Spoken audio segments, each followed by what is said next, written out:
श्री स्वामी समर्थ। जय जय स्वामी समर्थ। अनंत कोटी ब्रह्मांड नायक राजाधिराज योगीराज अक्कलकोट निवासी सद्गुरु श्री स्वामी समर्थ महाराज की जय।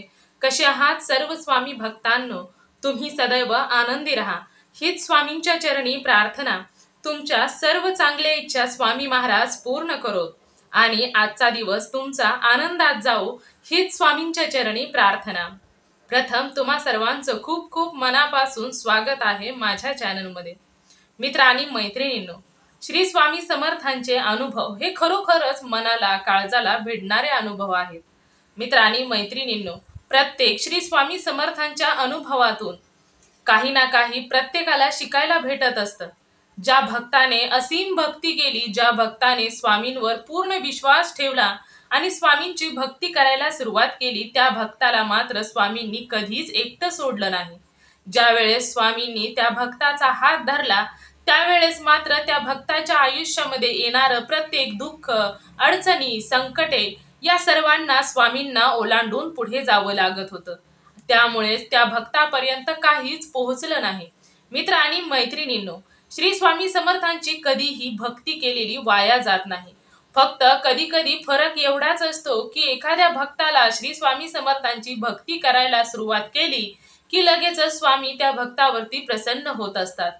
आणि कधी कधी काही भक्तांनी खूप दिवस भक्ती केली तरी देखील त्या भक्तांना श्री स्वामी समर्थांचे कोणतेच अनुभव येत नाहीत।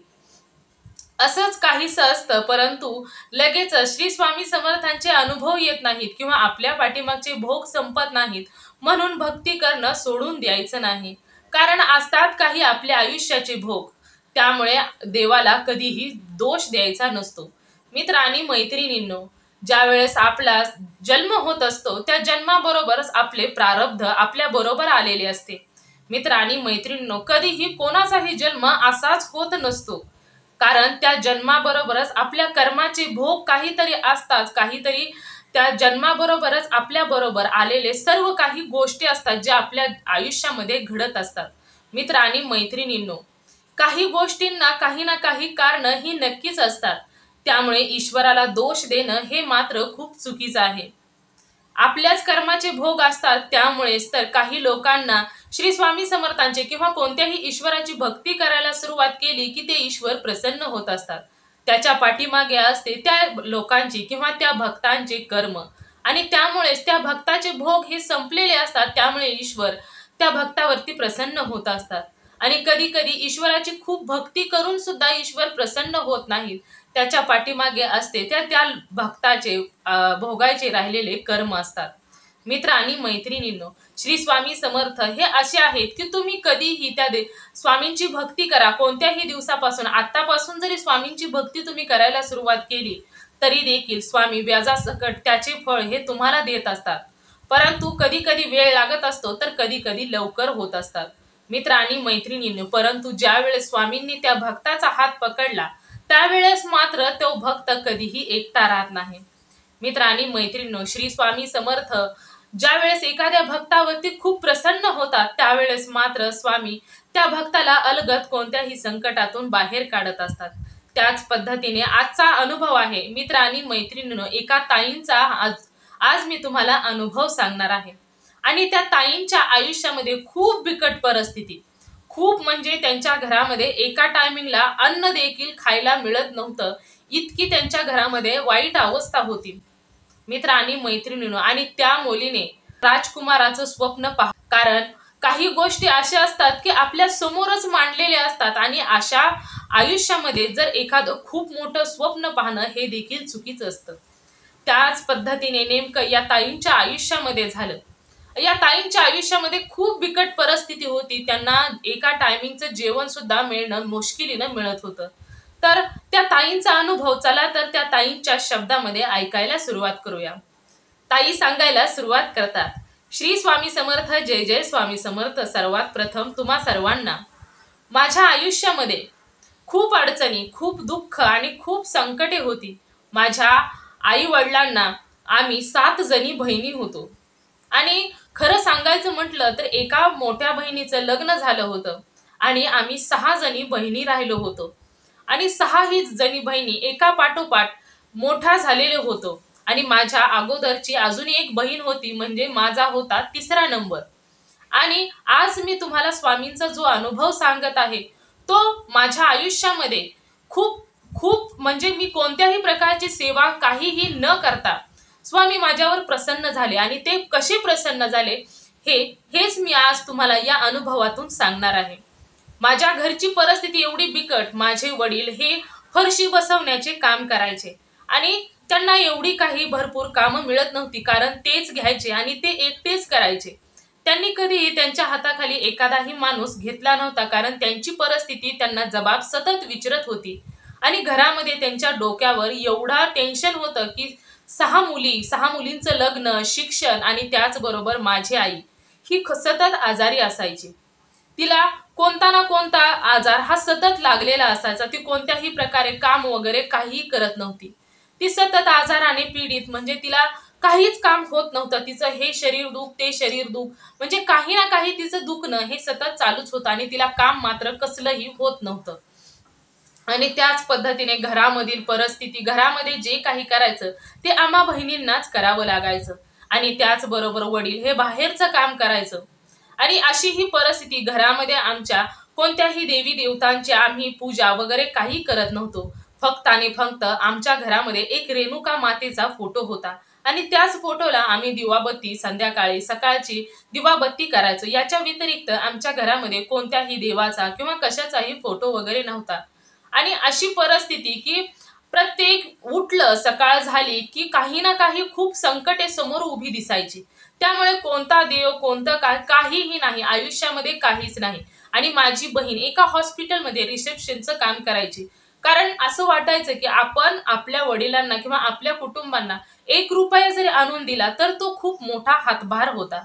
आणि त्यासाठीच आम्हा बहिणी प्रत्येक जण घरासाठीच कष्ट करायचो. त्यामुळे घरातील जे काही कामं करावी लागायची ती मला एकटीलाच करावी लागायची.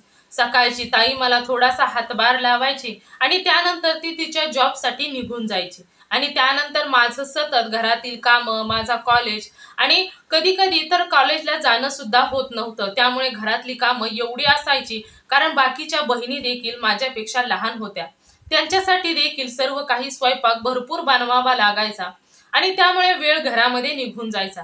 आणि त्यानंतर मी FY झालं आणि FY झाल्यानंतर मी देखील ठरवलं की आपण देखील काहीतरी जॉब करावा, कारण आपल्याला जर काही हातभार आपण आपल्याकडून जरी काही हातभार लागला तर घरामध्ये आपली देखील काही ना काही मदत होईल. आणि त्या हेतूने मी माझ्या मोठ्या बहिणीला सांगितलं की मला इथेच घराच्या आसपास कुठेतरी जॉब वगैरे बघ, कारण आमच्या घरामध्ये आणि त्याचबरोबर कोणत्याही देवावर कशावरही माझा कधीच विश्वास नव्हता.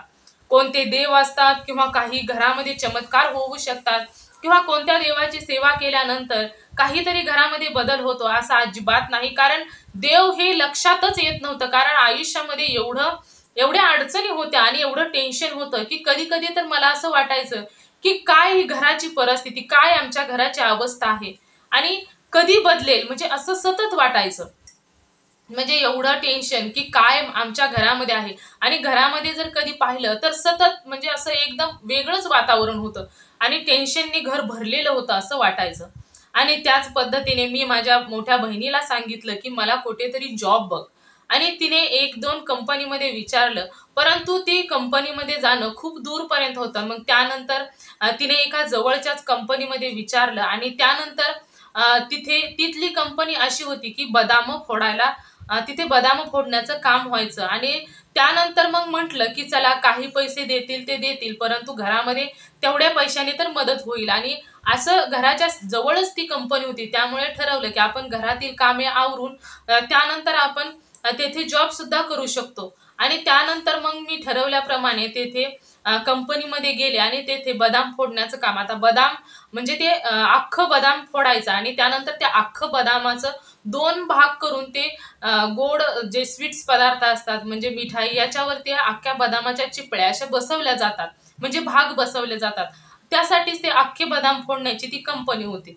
आणि त्यानंतर म्हटलं की चला जवळच्या जवळ आहे, 4 पैसे म्हणजे किती पगार मिळेल याचा काही अंदाज नव्हता. आणि त्यानंतर विचार केला की काही ना काही का होईना परंतु घरामध्ये हातभार लागेल.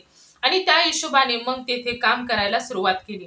आणि हळूहळू आपल्या कसं असतं की आपल्या घरातील जी परिस्थिती आहे ती जगाच्या समोर जर मांडली तर त्याचं कधीही हसू होत असतं आणि काही उपयोग नसतो. कोणाला कितीही सांगितलं तर कधी कधी असं होत असतं की या जगामध्ये अशी लोक असतात की आपल्याच परिस्थितीचा फायदा घेऊन आपल्यालाच नुकसान करत असतात.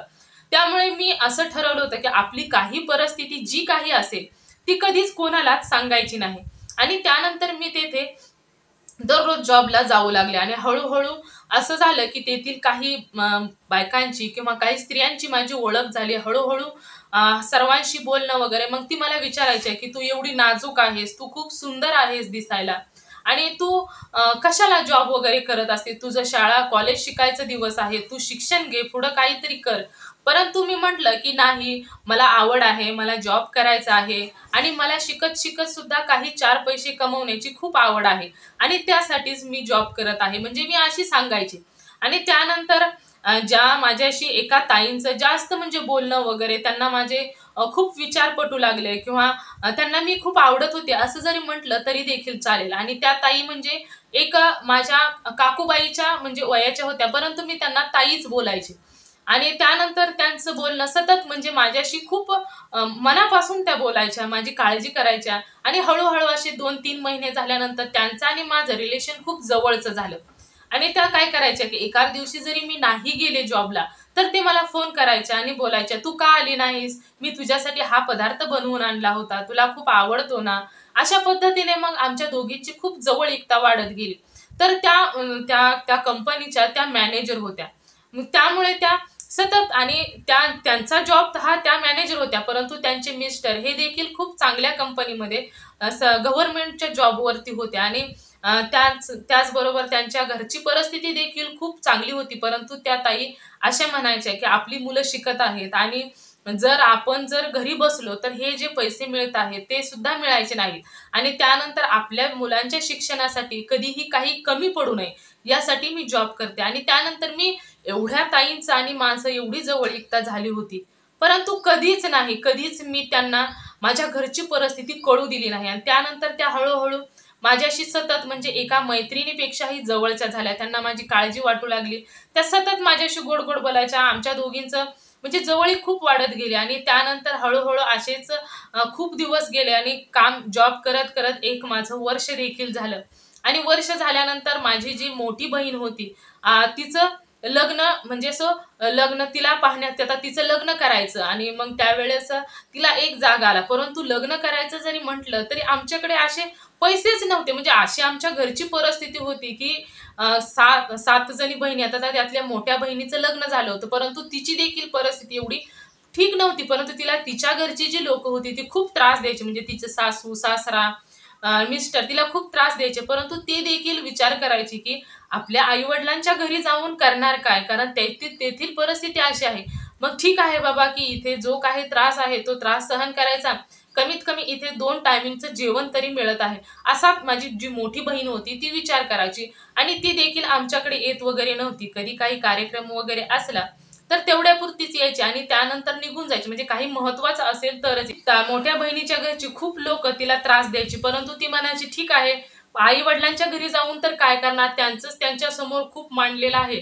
आणि त्यानंतर मग माझ्या 2 नंबरच्या बहिणीला देखील जागा आला आणि त्यानंतर त्यांचं म्हणजे परिस्थिती बरी होती. म्हणजे त्यांच्या घरची जी होती ती शेतीवाडी होती. नंतर म्हणजे काही थोडेफार तिचे मिस्टर जे पैसे कमवत होते आणि त्यानंतर आम्ही म्हटलं, की आमच्याकडे पैसे वगैरे काही नाहीत आणि विचार सुद्धा आमचा डोक्यामध्ये नाही, की आमच्या बहिणीचं लग्न करायचं. कारण पुढंच खूप मांडलेलं आहे. त्यामुळे लग्नाचा वगैरे कोणत्याच प्रकारचा विचार वगैरे नव्हता. आणि त्यानंतर मग आम्ही असं केलं, की ते जे पुढचे पाहुणे आले होते माझ्या मोठ्या बहिणीसाठी, ते म्हणाले, की "आम्ही सर्व काही खर्च करतो." मग अशा पद्धतीने लग्न आमचं उचलून गेलं. म्हणजे सर्व त्यांनीच केलं. आम्ही काहीच नाही. आम्ही फक्त त्यांनी पाठवली गाडी आणि त्या गाडीमध्ये आम्ही आमच्या बहिणीला घेऊन बसलो आणि त्यानंतर तिथे गेल्यानंतर त्यांनीच सर्व काही म्हणजे लग्नाचा खर्च, भांडी वगैरे सर्व काही त्यांनीच सगळं संपूर्ण खर्च केला आणि त्यांनी लग्न करून घेतलं. आणि त्यानंतर माझ्या मोठ्या बहिणी म्हणजे 2 नंबरच्या बहिणीचं देखील लग्न झालं. आता त्यानंतर मी होती ती 3 नंबरची होती. आता नंबर माझा होता. आणि त्यानंतर असं झालं, की आता घरची परिस्थिती आणि माझ्या डोक्यामध्ये लग्न वगैरे काही म्हणजे कोणत्याच प्रकारचं काहीच नव्हतं. ज्यावेळेस मी जॉबला जायचे आणि जॉब करून संध्याकाळी घरी यायचे. घरी आल्यानंतर मला माझ्या घरामध्ये जर पाहिलं तर असं वाटायचं की काय हे घर आहे, काय ही परिस्थिती आहे आणि कसले दिवस माझ्या समोर मांडून ठेवले आहेत. म्हणजे अशा पद्धतीचं माझं असं होतं की सतत म्हणजे मी घरामध्ये आली की खूप विचार करायचे. आणि त्यानंतर ज्या त्या ताई होत्या म्हणजे कंपनीमध्ये ज्या मॅनेजर ताई होत्या, त्या मॅनेजर ताईंचा स्वामींवर खूप विश्वास होता. मग त्या काय करायच्या की प्रत्येक गुरुवारी स्वामींना त्यांचा गुरुवार होता. मग स्वामींच्या आवडीचे पदार्थ बनवायचे. त्यांच्या मिस्टरांचा गुरुवार होता. मग स्वामींच्या आवडीचे पदार्थ बनवायचे, स्वामींना नैवेद्य दाखवायचे आणि त्यानंतर ते माझ्यासाठी घेऊन यायचे. आणि आल्यानंतर मग मला म्हणायच्या की आज मी म्हणायचे कधी-कधी की आज वेगळा पदार्थ बनवला, आज काय विशेष? मग त्यावेळेस त्या मला सांगायचे की "अगं काही नाही, आज गुरुवार, आज स्वामींचा वार आहे आणि स्वामींनीच माझ्या आयुष्यामध्ये खूप सर्व काही चांगलं केलेलं आहे. माझा स्वामींवर खूप विश्वास आहे." आणि त्या स्वामी भक्त होत्या. त्या ताई ज्या होत्या ते स्वामी भक्त होत्या. खूप स्वामींवर त्यांचा विश्वास होता. आणि परंतु माझं तसं काही नव्हतं. मी ज्यावेळेस ऐकायचे, त्यावेळेस मी म्हणायचे मला कसं वाटलं, की काही लोकांचा बाबांवरती किंवा कोणावरती विश्वास असतो. त्या पद्धतीने यांचा देखील कोणत्या स्वामींवरती विश्वास असेल. मी कधीच स्वामी वगैरे काही पाहिलं नव्हतं. आणि त्यावेळेस त्यांचं ऐकायचे आणि त्यानंतर त्या हळू आमच्या दोघींची अशी एकदम एक मैत्री अशी झाली, की त्यानंतर त्या मला सतत स्वामींनी माझ्या आयुष्यामध्ये हे केलं, स्वामींनी माझ्या आयुष्यामध्ये ते केलं, माझ्या आयुष्यामध्ये स्वामींमुळे हे झालं, आज मी जे आहे ते स्वामींमुळे आहे. अशा सतत स्वामी, स्वामी त्या सतत स्वामी करायच्या. आणि त्यानंतर एके दिवशी मी त्यांना म्हटलं, की "काय हो तुम्ही स्वामी, स्वामी सतत करत असता आणि कशासाठी हो करत असता? तसं काही नसतं. स्वामी वगैरे कोणीही काहीही नसतं आणि कोणीही काही वगैरे देत नाही. आपण कष्ट केलं, की आपल्याला आपोआप त्याचं फळ मिळत असतं. परंतु स्वामी, स्वामी तुम्ही कष्ट करता. तुम्ही कष्ट केल्यामुळे तुम्हाला हे दिवस पाहायला मिळालेले आहेत. आणि तुम्ही स्वामींचं नाव का मध्ये-मध्ये घेत असता?" असं मी त्या ताईंना म्हणायचे. परंतु त्या म्हणायच्या, "तसं नसतं गं बाई. तू असा विचार करू नको. स्वामी हे असे आहेत, की आयुष्यामध्ये खूप संकटे असले, अडचणी असल्या तर त्यातून अलगद आपल्या भक्ताला बाहेर काढतात." आणि त्यानंतर त्या ताईंचं सतत दिवसभर जरी मी तिथे जॉब करत असताना दिवसभर त्या माझ्या अवतीभवती असायच्या आणि त्यांच्या आयुष्यामध्ये अनुभव सांगायच्या किंवा त्यांच्या कोणत्या एखाद्या मैत्रिणीला आला किंवा कोणाच्या एखाद्या त्यांना अनुभव ऐकायची खूप सवय होती आणि त्या मला दिवसभर स्वामींचे अनुभव सांगायच्या.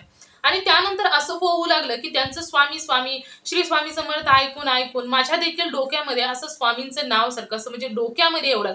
परंतु कधीच मी स्वामींचं नाव असं घेतलं नाही. आणि त्यानंतर असं व्हायला लागलं, की माझ्या मनात स्वामींचं नाव आपोआप येऊ लागलं. माझ्या डोक्यातून स्वामींचं नाव आपोआप येऊ लागलं. आणि त्यानंतर ज्यावेळेस मी रस्त्याने प्रवास वगैरे करायची, त्यावेळेस मला प्रत्येक गाडीवरती श्री स्वामी समर्थ दिसायचे. कधी स्वामींची फोटो दिसायचा, कधी स्वामींची अशी कोरलेली आकृती दिसायची. म्हणजे असं मला सतत होऊ लागलं आणि त्यानंतर असं सतत होत असल्यामुळे एके दिवशी मी ताईंना देखील म्हणाले, की "काय हो तुमचं सतत स्वामी, स्वामी ऐकून मला देखील जिकडे-तिकडे स्वामीच दिसायला लागलेले आहेत."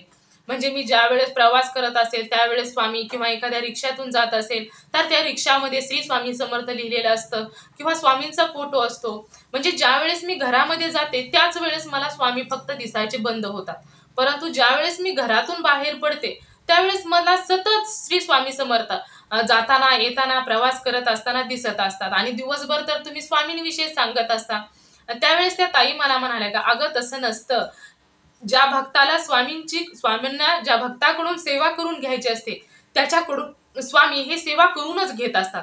तू काही विचार वगैरे करू नकोस आणि तुला जसं वाटतंय ना, की मी सतत श्री स्वामी समर्थ करत असते, त्यामुळे तुझ्या आयुष्यामध्ये असं होत असेल, परंतु असं काहीही नसतं. तुला जरी तसं वाटत असेल तर असू दे, परंतु ज्याच्याकडून स्वामींना सेवा करून घ्यायची आहे, त्याच्याकडून स्वामी हे नक्कीच सेवा करून घेत असतात. त्यामुळे तुला जर वाटत नसेल, तुझा जर स्वामींवर विश्वास नसेल, तर तू ठेवू नकोस. परंतु ज्यावेळेस वेळ येईल, त्यावेळेस स्वामी सर्व काही ठीक करतील. जर त्यांना तुझ्याकडून सेवा करून घ्यायची असेल, तर तुझ्याकडून नक्कीच सेवा करून घेतील." आणि त्यानंतर हळू असे दिवस जात होते. त्या ताईंचं सतत श्री स्वामी समर्थांचे अनुभव मला सांगायच्या आणि त्यामध्येच दिवस जायचा आणि आम्ही खूप आता गप्पा मारू लागलो होतो. म्हणजे त्या दिवसभर मला सांगायच्या, मी सतत ऐकायचे. मला देखील असं कुठे ना कुठेतरी वाटू लागलं होतं, की स्वामींची सेवा खरोखरच या ताई इतक्या स्वामींविषयी सांगत आहेत. म्हणजे असेल काहीतरी असं वाटायचं. परंतु मी कधीच स्वामींचं नामस्मरण केलं नाही किंवा स्वामींचा फोटो वगैरे घरी कधी नेला नाही. स्वामींची सेवा वगैरे वगैरे काहीही नाही. आणि त्यानंतर हळूहळू असेच दिवस निघून गेले. आणि त्यानंतर एके दिवशी असं झालं की ज्या वेळेस ताई आणि मी आम्ही दोघी जणी जेवत असताना त्या ताईंनी पुरणपोळीचं जेवण आणलं होतं. आणि त्यावेळेस जेवत असताना ताईंनी घरून येताना माझ्यासाठी देखील डबा आणला होता. आणि त्यानंतर बोलत बोलतच ताई मला म्हणाल्या की मी एक तुला विचारू का? तर त्यावेळेस मी म्हंटल की विचारा, काय विचारायचं आहे? आणि आजच माझी परवानगी का काढत आहात? तुम्हाला जे काही विचारायचं ते तुम्ही विचारू शकता. त्यावेळेस त्या म्हणाल्या की तुझी जर अनुमती असेल तर मी तुझ्यासाठी एक स्थळ सुचवू का? तुझ्या मनामध्ये कोण आहे का लग्नासाठी? तर त्या मग लगेचच मी हसले त्यांच्याकडे बघून आणि त्यांना म्हणाले, "काय हो तुम्ही असं काय विचारता? माझ्या मनामध्ये लग्न वगैरे अजून डोक्यात काय तसला विचार नाही. त्यामुळे काही नाही." तर त्यावेळेस त्या म्हणाल्या, "मग तुला माझ्याकडे एक तुझ्यासाठी जागा आहे, खूप चांगला आहे. एक गव्हर्नमेंटचा जॉब आहे आणि घरची परिस्थिती देखील जेमतेम आहे, म्हणजे खूप चांगली परिस्थिती आहे. असं जरी म्हटलं तरी देखील चालेल. परंतु त्या मुलाला आई-वडील नाहीत. मग तुला काय वाटतं याच्याबद्दल?" तर मी काहीच बोलले नाही. तर त्यावेळेस त्या म्हणाल्या, की "अगं, काही नाही, माझाच भाव आहे आणि माझा मोठा भाव आहे आणि त्याच्यानंतरचा अजून एक लहान भाव आहे. माझे 2 भाऊ आहेत आणि तसं पण तुझी आणि माझी जात एकच आहे. त्यामुळे आपल्या कास्टमध्ये हे लग्न होऊ शकतं. आणि जर तुझी अनुमती असेल तर मग मी तुझ्या घरी म्हणजे माझ्या भावाला पाहुणी म्हणून घेऊन येऊ शकते का? म्हणजे मी, माझे मिस्टर आणि माझा भाऊ तुझ्या घरी पाहुणी होऊन येऊ शकतो का तुझ्या लग्नाची मागणी घालण्यासाठी?" तर त्यावेळेस मला म्हणजे काहीच सुचलं नाही काय बोलायचं की काय. मग त्यानंतर मी म्हटलं त्या ताईंना की थांबा जरा, मी माझ्या आई-वडिलांशी बोलते आणि उद्या तुम्हाला सांगते." आणि त्यानंतर संध्याकाळी मी घरी गेले. घरी गेल्यानंतर काहीच नाही, म्हणजे जातानाही मला स्वामींचा फोटो किंवा स्वामींची म्हणजे प्रतिमा किंवा श्री स्वामी समर्थ लिहिलेलं ते मला दररोजच चालू झालं होतं. आणि त्यानंतर मी घरी गेले. घरी गेल्यानंतर की मी माझ्या आईशी बोलले, की आईला सांगितलं की माझ्या जिथे मी कंपनीमध्ये काम करते तेथील मॅनेजर ताई आहेत आणि मॅनेजर ताईंनी मला असं म्हटलंय की तुझ्यासाठी एक स्थळ आहे. जर तुझी अनुमती असेल तर आम्ही तुझ्या घरी येऊ का? तर त्यावेळेस आई मला म्हणाली की "अगं, आपली परिस्थिती काय आहे आणि ती मोठी लोकं आणि त्यांच्यासाठी त्यांचं देणं-घेणं आपल्याला होईल का? तू पाहत आहे आपल्या 2 नंबरच्या मुलीचं, बहिणीचं तुझ्या लग्न कसं झालं? सर्व काही खर्च त्याच लोकांनी केला आणि आता लगेचच तुझं म्हणजे नको, राहू दे." अशी म्हणजे ती म्हणाली, "आपण तुझं नंतर बघूया." असं म्हटली. आणि त्यानंतर मी देखील काहीच बोलले नाही. आणि दुसऱ्या दिवशी कंपनीमध्ये गेल्यानंतर त्या ताई माझ्या जवळ आल्या आणि माझ्याशी बोलल्या, की "काय झालं गं? काय म्हटले तुझ्या घरचे?" तर त्यावेळेस मी सांगितलं, की "आमच्या घरची परिस्थिती एवढी चांगली नाहीये. त्यामुळे माझ्या 2 नंबरच्या बहिणीचा संपूर्ण खर्च त्याच लोकांनी केला. आणि आता आमच्या घरची परिस्थिती अशी आहे, की म्हणजे खूप खूप बिकट परिस्थिती आहे. त्यामुळे आता माझ्या लग्नाचा विचार नाही." म्हणाली आई, "परिस्थिती आमची नाही आणि त्याबरोबरच तुमची परिस्थितीत आणि आमच्या परिस्थितीत खूप अंतर आहे." मग आमची आई म्हणाली, की या मोठ्या म्हणजे ही ही आपली जी जागा आहे त्यासाठी ती योग्य जागा नाही, म्हणजे ती आपल्याला झेपणार नाही." अशा पद्धतीचं आईनं सांगितलं आहे. आणि त्यानंतर मी काम करू लागले. आणि त्यानंतर संध्याकाळी ज्यावेळेस मी जॉबवरून सुटले, त्यावेळेस त्या ताई मला म्हणाल्या, की "आज मी तुझ्याबरोबर तुझ्या घरी येणार आहे." आता मी त्याच्यापुढे काही बोलू शकले नाही. आणि त्यानंतर आम्ही दोघीही घरी आलो. घरी आल्यानंतर घरात गेल्यानंतर मी माझ्या आईला सांगितलं, की त्या कंपनीमधल्या मॅनेजर ताई आहेत आणि यांनीच मला त्या जागेबद्दल सुचवलं होतं आणि त्याच आता तुझ्याशी बोलायला आलेल्या आहेत.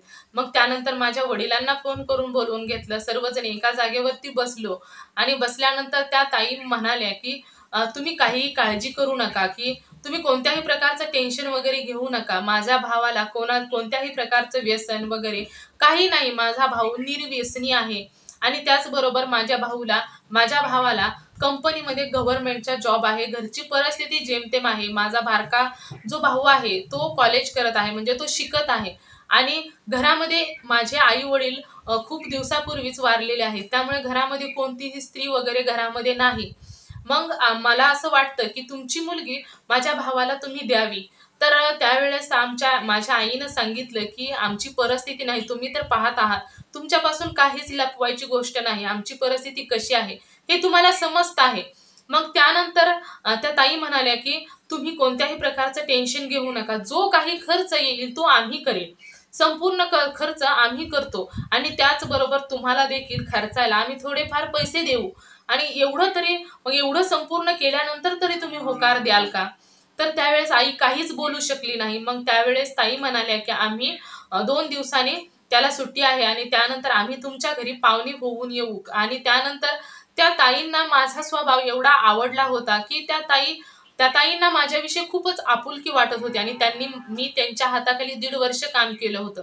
त्यामुळे त्यांना मी कशी आहे त्यामुळे सर्व काही माहीत होतं. त्यामुळे माझ्याकडे जीव त्यांचा असा ओढत होता.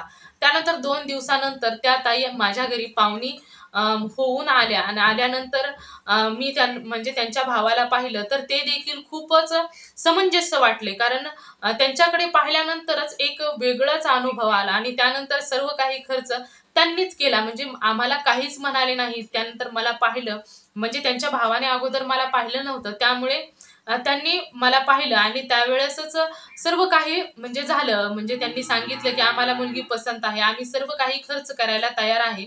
आणि त्यानंतर माझं लग्न अशा ठिकाणी झालं की त्या घरामध्ये खूप असं म्हणजे मोठं घर होतं आणि ज्यावेळेस मी लग्न करून त्यांच्या घरी पहिल्यांदा गेले तर त्यांच्या घरामध्ये एवढं प्रसन्न वातावरण होतं की म्हणजे माझं मन एकदम भरून गेलं. घरामध्ये कोणतीही स्त्री नव्हती परंतु त्या 2 भावांनी घर एवढं स्वच्छ सुंदर ठेवलं होतं आणि त्याच्या घरामध्ये खूप प्रसन्नतेचं वातावरण होतं. मोठं घर होतं आणि त्याचबरोबर ज्यावेळेस त्यांच्या घरामध्ये श्री स्वामी समर्थांचा एक खूप मोठा फोटो देखील होता आणि त्याचबरोबर त्यांचं घर म्हणजे एक वेगळीच प्रसन्नतेने भरलेलं होतं. ज्यावेळेस मी त्या घरामध्ये पाहिलं त्यावेळेस विचार केला की या घरामध्ये कोणतीही स्त्री नाही परंतु हे घर किती सुंदर आहे, किती प्रसन्नतेने भरलेलं आहे. नाहीतर ज्या घरामध्ये मी राहत होते त्या घरामध्ये ज्यावेळेस मी पाहायचं त्यावेळेस मला असं वाटायचं की काय घर आहे आणि काय कोणत्याही प्रकारची प्रसन्नता काही नव्हतं. म्हणजे एक जीवन जगत होतो अशा पद्धतीने जीवन चाललेलं होतं. नंतर घरची परिस्थिती पाहूनच मन अगदी भरून गेलं आणि त्या मनामध्ये देखील असं नव्हतं की मला अशा पद्धतीचा एक सुंदर जागा मिळेल. कारण माझ्या दोन्हीही बहिणींची परिस्थिती खूपच बिकट होती आणि त्यानंतर मी अशी स्वप्न पाहणं खूपच चुकीचं होतं. आणि अशी परिस्थिती की ज्या माझ्या नशिबात नव्हतं ते सुद्धा मला असं वाटू लागलं की स्वामींनी माझ्या आयुष्यामध्ये दिलं. आणि त्यानंतर माझे जे मिस्टर होते ते देखील स्वामींची खूप सेवा करायचे. ते सकाळचे उठून स्वामींना अभिषेक वगैरे घालायचे, पूजा करायचे आणि त्यांना जेवढी होईल एवढी ते सेवा करायचे. परंतु मी कधीच स्वामींची सेवा केली नव्हती. आणि ज्यावेळेस लग्न वगैरे झालं म्हणजे आता ते माझं घर झालं आणि त्यानंतर स्वामींना म्हणजे मला त्यांनी ते जसे अभिषेक करायचे त्यानंतर मी स्वामींचा अभिषेक करायला लागले. आणि मी कधीच म्हणजे वेगळ्या प्रकारची सेवा वगैरे काहीच केले नाही. जे ते करायचे तेवढीच मी देखील सेवा करायचे. आणि हळूहळू असं झालं की माझ्या आयुष्यामध्ये जे काही अशक्य म्हणजे जे काही माझ्या नशिबात नव्हतं, जे काही मला मिळणार नव्हतं ते देखील स्वामींनी मला दिलं. आणि त्यानंतर सर्वात महत्त्वाचं म्हणजे माझे जे मिस्टर होते त्यांनी नंतर हळूहळू ते देखील मला म्हणायचे की जे काही माझ्या आयुष्यामध्ये आहे ते फक्त स्वामींमुळेच आहे. स्वामींनीच मला दिलेलं आहे. आणि त्यानंतर मला देखील असं वाटू लागलं की आज माझ्या आयुष्यामध्ये जे काही मला मिळालं ते स्वामींनीच मला दिलं. कारण मला या काही 4-5 महिन्यामध्ये सतत स्वामींचा फोटो किंवा त्यांची ज्या नाव हे कुठे ना कुठे स्वामी मला सतत प्रवास करत असताना सतत दिसायचे. आणि त्यानंतर मला असं वाटू लागलं की माझ्या आयुष्यामध्ये देखील स्वामी माझ्यावरती प्रसन्न झाले. आणि मी खरं सांगायचं म्हटलं तर कोणत्याच प्रकारची सेवा वगैरे काहीही केलं नव्हतं तरी देखील स्वामी माझ्यावरती प्रसन्न झाले. आणि त्यानंतर मिस्टरांनी जॉब सोडला आणि मिस्टर म्हणाले की आता आपण स्वतःचा बिझनेस करूया. आणि त्यावेळेस माझ्या मिस्टरांनी बिझनेस सुरुवात केला. परंतु त्या बिझनेसमध्ये देखील खूप फायदा होत गेला आणि त्यानंतर एवढा फायदा झाला की त्यांचा जो जॉब होता त्याच्या 3-4 पट म्हटले तरी देखील पैसे घरामध्ये येऊ लागले. म्हणजे एवढी परिस्थिती बदलत गेली की आज मला तो राजकुमार भेटला आणि तो राजमहाल भेटला. आणि हे सर्व शक्य झाले ते म्हणजे फक्त आणि फक्त स्वामींच्या कृपेने. आणि मला घरामध्ये कोणत्याही प्रकारचा त्रास वगैरे काहीही होत नव्हता. माझ्या आधीच्या त्या 2 बहिणी होत्या त्यांना घरामध्ये खूप त्रास देत होते. त्यांचा सासरवास त्यांना सासू सासरे खूप त्रास द्यायचे. मला कोणत्याही प्रकारचा त्रास वगैरे नाही. जे काही करायचं ते माझ्या स्वतःच्या मनाने आणि मी काही जे म्हणेल ते मला मिळत होतं. आणि त्याचबरोबर माझे जे मिस्टर होते ते खूप सपोर्टिव्ह होते. कधीच मला काही म्हणत देखील नव्हते. कधी कोणत्या गोष्टीला नको किंवा हे असं नाही ते तसं नाही असे कधीही म्हणत नव्हते. आणि त्याबरोबर माझे जे आई वडील होते त्यांना देखील खूप सपोर्ट करायचे. ते म्हणायचे की तुझ्या ज्या पाठीमागच्या ज्या बहिणी आहेत त्यांना आपण शिक्षणासाठी पैसे देऊ, तर आई वडिलांना देखील कधी खर्चायला गरज असेल तर पैसे द्यायचे. म्हणजे त्यांना माझी जी फॅमिली होती, माझे जे आई वडील होते, त्यांच्या प्रती देखील एक ओढ होती. त्यांना देखील असं वाटायचं की त्यांचं देखील चांगलं झालं पाहिजे. माझ्या ज्या पाठीमागच्या बहिणी होत्या त्यांना देखील ते म्हणायचे की यांना खूप शिकवूया आपण. आणि त्यानंतर त्यांच्या शिक्षणासाठी देखील ते पैसे भरायचे. म्हणजे त्यांनी कधीच भेदभाव केला नाही. त्यासाठीच मला असं वाटत होतं की माझे ज्या आयुष्यामध्ये जे काही मिळालं ते खरोखरच खूप सपोर्टिव्ह, आणि माझं आयुष्य फक्त आणि फक्त स्वामींच्या कृपेने, माझ्या आयुष्यामध्ये जे काही आलं ते फक्त स्वामींच्या कृपेने. कारण अशा या जगामध्ये अशी लोक असतात की स्वतःचा स्वार्थ साधत असतात. परंतु माझे जे मिस्टर होते ते माझ्या घरच्यांचा सुद्धा विचार करत होते. त्याचबरोबर माझ्या बहिणींचा सुद्धा विचार करायचे की आपण त्यांना सपोर्ट करूया आणि इथून पुढे सर्व बहिणींना खूप शाळा शिकवूया. त्यांचं देखील पुढे चांगल्या ठिकाणी आपण लग्न करून स्वतः देऊया असे ते म्हणायचे. आपण खूप खर्च करून त्या संपूर्ण सर्व तुझ्या बहिणींचा आपण खूप चांगल्या पद्धतीने खर्च करूया. त्यानंतर मिस्टरांनी माझ्या आईला देखील खूप चांगल्या दवाखान्यामध्ये दाखवलं आणि त्यानंतर तिच्या देखील परिस्थितीमध्ये हळूहळू सुधार होऊ लागला. म्हणजे अशा पद्धतीने माझ्या आयुष्यामध्ये खूप सर्व काही चांगलंच होत गेलं. आणि हे सर्व असं मला असं वाटतं की हे सर्व काही स्वामींच्या कृपेने झाले. आणि त्यांनी मला कधीच सांगितलं नाही की तू स्वामींची सेवा कर, तुला करावीच लागेल, अजिबात नाही. ते म्हणजे मला जेवढी होईल तेवढी मी सेवा करायची. आणि ज्यावेळेस मोबाईलवर वगैरे मी पाहायचे स्वामींची खूप सेवा, परंतु त्या सेवेकडे माझं मन कधी वळतच नव्हतं. मला म्हणजे माझे मिस्टर जेवढी सेवा करायचे तेवढीच मी देखील सेवा करायचे. खरंच सांगते, मी कधीच कोणतीही सेवा वगैरे काही केली नाही. जे माझे मिस्टर करायचे तेवढीच मी सेवा करायची. परंतु स्वामी माझ्यावरती कसे काय प्रसन्न झाले ते मला देखील माहित नाही. ज्यावेळेस खूप लोकांचे अनुभव मी ऐकले त्यावेळेस मला देखील असं वाटलं की आपण देखील आपला अनुभव शेअर करावा. पुढे अजून काही अनुभव आला तरी ठीक, आणि आणि सेवा वगैरे करायचा तर विषय कधी डोक्यात आलाच नाही. मी जेवढे करते तेवढेच माझ्यासाठी खूप पुरं आहे आणि त्यानेच माझ्यावरती स्वामी प्रसन्न आहेत. आणि एवढाच माझा अनुभव होता की माझ्या आयुष्यामध्ये मी कधी स्वप्नातही पाहिलं नव्हतं की माझ्या आयुष्यामध्ये हे सर्व काही मिळेल, आणि ते मला स्वामींच्या कृपेने मिळाले. हे फक्त त्याचमुळे शक्य झाले की माझ्या आयुष्यामध्ये ज्या ताई आल्या त्या ताई नसून तर आता माझ्या नणंदबाई झाल्या. म्हणजे त्यांच्या मार्फतच, म्हणजे त्या स्वामी सेवक त्यांनीच माझ्या डोक्यामध्ये, माझ्या मनामध्ये स्वामी घातले. म्हणजे स्वामी काय आहे, स्वामी काय करतात, परंतु कधीच माझी स्वामींकडे ओढ गेली नाही. आणि त्यानंतर ज्यावेळेस माझं लग्न झालं आणि त्यानंतरच मी स्वामींची सेवा वगैरे करायला लागली. म्हणजे सेवा तर काहीच नाही, परंतु स्वामींना अभिषेक घालणं, स्वामींना नैवेद्य दाखवणं, स्वामींची दररोज पूजा करणं, अशाच पद्धतीचा सेवा माझ्याकडून होत होती. आणि हाच माझा छोटासा अनुभव होता माझ्या आयुष्यामध्ये स्वामींनी कशा पद्धतीने बदल केला. आणि माझ्या आई-वडिलांच्या आयुष्यामध्ये देखील एक दूत म्हणून म्हटलं तरी देखील चालेल, माझ्या आयुष्यामध्ये माझे मिस्टर आले आणि ज्या घरामध्ये मला म्हणजे खूप त्रास होत होता, आता माझ्या घरामध्ये खूप प्रसन्न वातावरण आणि त्या महालाची, म्हणजे मला महालच मिळाला आणि मला राजकुमार मिळाला, ते फक्त स्वामींच्या कृपेने झाले. एवढाच माझा अनुभव होता. तर अशा पद्धतीचा अनुभव म्हणजे मला खूप बरं वाटलं ज्यावेळेस मी अनुभव तुमच्या सर्वांबरोबर शेअर केला. म्हणजे मला खूप काही नाही, परंतु हाच अनुभव माझ्या काळजाला भिडणारा, माझे आयुष्य बदलून टाकणारा, आणि माझ्यासाठी हा अनुभव खूप मोठा आहे. हा माझा अनुभव होता. तर मित्र आणि मैत्रिणींनो, ज्यावेळेस एखाद्याच्या आयुष्यामध्ये स्वामींना यायचं असतं ना, तर त्यावेळेस स्वामी कोणत्या ना कोणत्या रूपामध्ये हे नक्कीच येत असतात आणि त्याचं आयुष्य बदलून टाकत असतात. मित्र आणि मैत्रिणींनो, श्री स्वामी समर्थांना ज्या भक्ताकडून भक्ती करून घ्यायची असते ना, त्याच्याकडून भक्ती हे नक्कीच करून घेत असतात. मित्र आणि मैत्रिणींनो, नेहमी आयुष्यामध्ये प्रामाणिक राहणं हे खूप गरजेचं आहे. कधीही कोणतीही गोष्ट अशीच घडत नसते, त्याच्या पाठीमागे काही ना काही हे नक्कीच कारण हे नक्कीच असतं. त्यामुळे आयुष्यामध्ये कधीही काहीही झालं तरी पण प्रामाणिकपणे कष्ट करणे सोडायचं नाही. मित्र आणि मैत्रिणींनो, आयुष्यामध्ये येतात काही उतार चढावाचे दिवस, परंतु कधी कधी काही गोष्टी अशा असतात की आपलं मन भरकवटत असतात, म्हणजे वाईट रस्त्याने जाण्याचा मार्ग सुचवत असतात.